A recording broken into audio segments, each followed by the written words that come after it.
could be simulated, modelled, designed, challenged and stressed in the virtual world. There are complex platforms like next generation fighter aircraft that are entirely designed and indeed starting to become certified fit to operate in the virtual world before they go anywhere near production. That is a challenge that we, from a sustainability and an opportunity from a sustainability perspective, that means sustainability is right at the heart of what we do. Leadership in business sustainability, enabling industries, not just deep engineering industrial industries, but all industries, to think about how they can operate in a virtual environment before they actually start in a physical environment. And this if-we loop, the ability to iterate between real world and virtual, the ability to innovate between, and the lines of functional demarcation lines of traditional industry between design, manufacture, operate are fundamentally blurring because the continuous iteration of data from operations into manufacturing, manufacturing into design is being made available because of the ability to digitally synthesize and have digital twins representing the real world. You know, we're probably going to talk a bit about nuclear. You don't do that in the physical world first, you do it in the virtual world.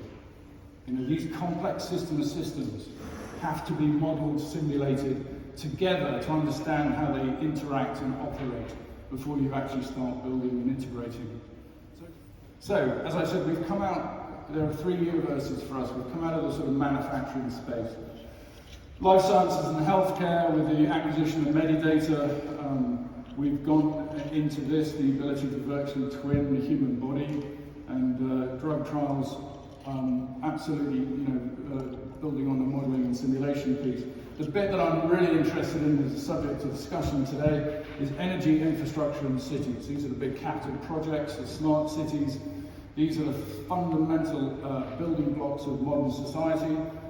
Takes a lot longer, future thinking is required about how this is going to operate. They are by default systems, they're interdependent systems, and we haven't got enough talent, certainly in the UK, but it's not just the UK, I'm seeing it in Northern Europe. The partnering with upstream and downstream with education providers is critical.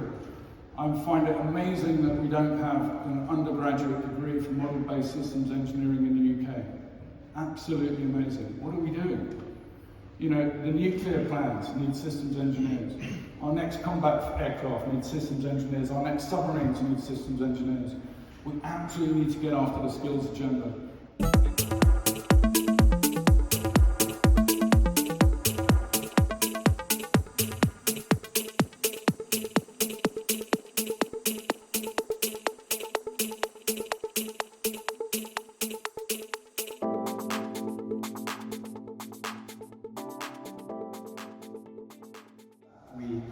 We have the good fortune in Formula One to be very well funded to deliver performance and win races relative to most industries, and therefore, often we're the pioneers of new technology.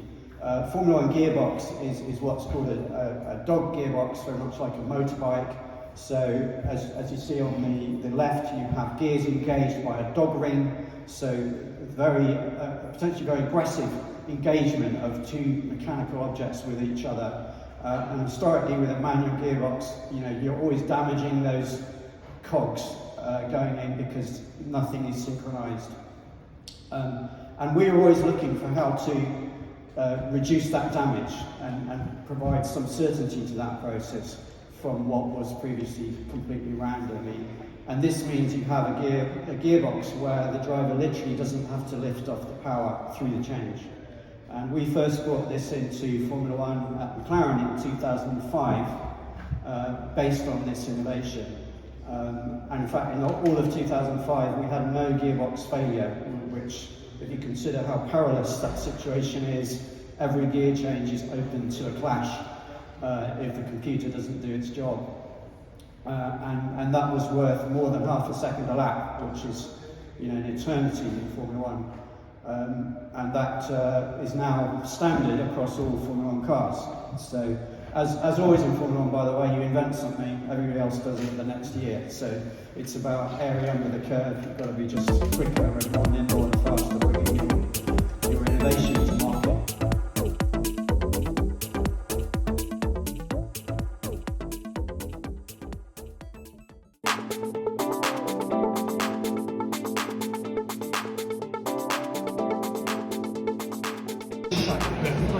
Okay. Can we get the volume up? Oh, this is incredible. That's the Rolls-Royce Defense QR code. And it takes you into the engine and with the sound, but we can't get the volume up. It's look, you're on mute. Get the plane. Oh, okay. It's just quiet. It's just It's incredible. not focused otherwise. You'd have to. Am I out of focus? Oh, no. Yeah, you're right. Yeah, I missed that. Yeah, no, there was a bloke doing that.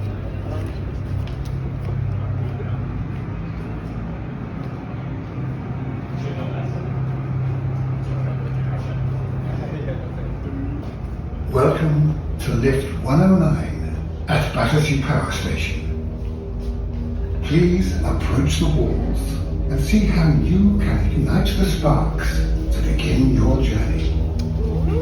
We're at the heart of the power station, deep inside the fiery depths of the furnaces. The power station was one of the most advanced of its time, incorporating the latest technology and engineering innovations. At the peak of their powers, the furnaces generated a heat so intense, with an incandescence so bright, it's been said that it was impossible to look at with the naked eye.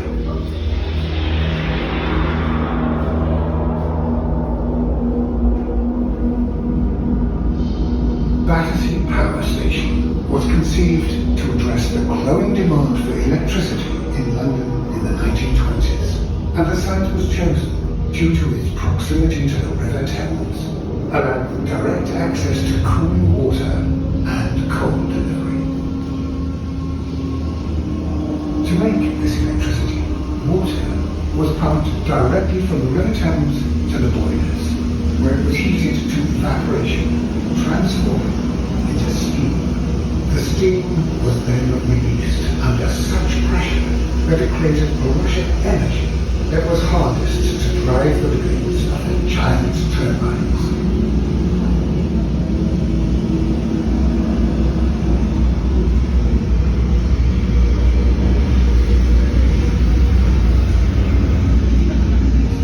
Brick, concrete, and steel.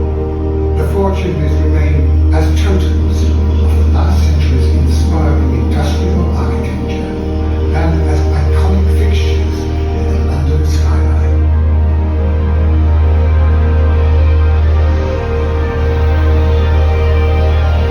Prepare for liftoff as the northwest chimney offers a glass elevator that takes you up to an unrivaled 360-degree view of London's skyline.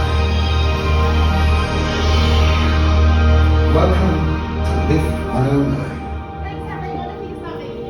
The right, you'll be heading up 39 steps all the way around the platform and lead you on the platform. Okay. So we're going up Battersea Power Station. It's super exciting. 5,000 wheelbarrows of concrete were used to build each chimney. Battersea Power Station was 10,000 tons of coal a week.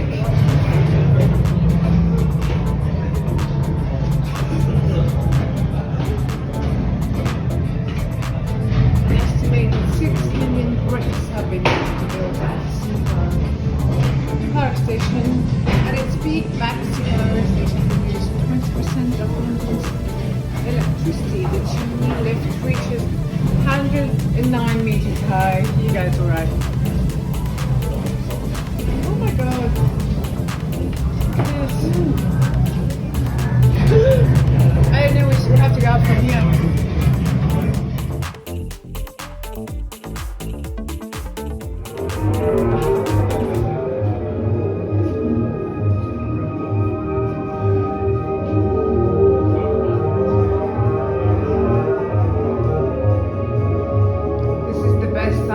station ever.